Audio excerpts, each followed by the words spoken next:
I even found this in a lot of the work that we did with the team and trying to kind of peel back the layers of how will we be effective at working together. And and I think what I found was that although I thought I was being affirming and I thought I was acknowledging kind of what the team had been through, even the leadership team, I immediately came in with, I'm new, I have a vision that I want to take the company on, come along with me.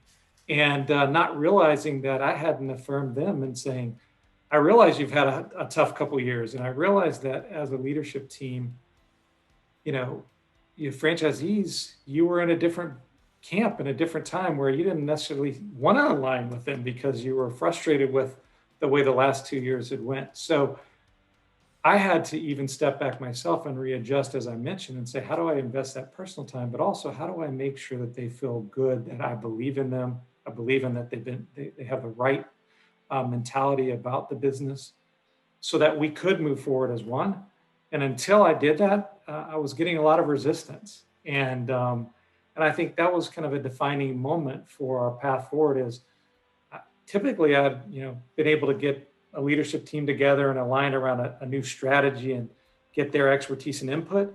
But I was finding a lot of resistance by until you acknowledge that we're pretty good on our own without you before you even got here. And we were on a mission before you even showed up. And that was, we weren't necessarily aligned with our franchisees. So why should we go on this new journey? And that was really a defining moment when I finally stepped back and said, okay, wait a second. I haven't brought them along in this journey where I want to take it because I haven't first listened at a level that was more in depth and intent than I thought I had. I'd listened about the business, but I hadn't heard what are they really feeling behind what they're sharing with me.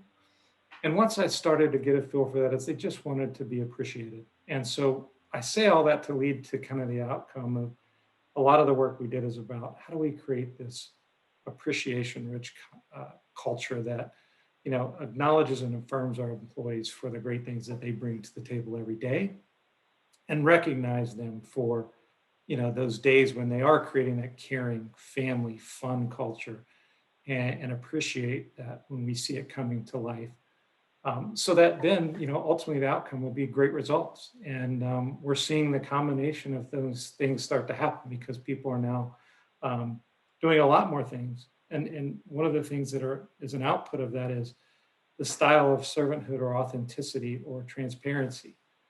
I'm learning a lot more about the culture now very quickly than I did in those first early days because people are letting their walls down and just saying, hey, this is not good. These are areas we can definitely improve.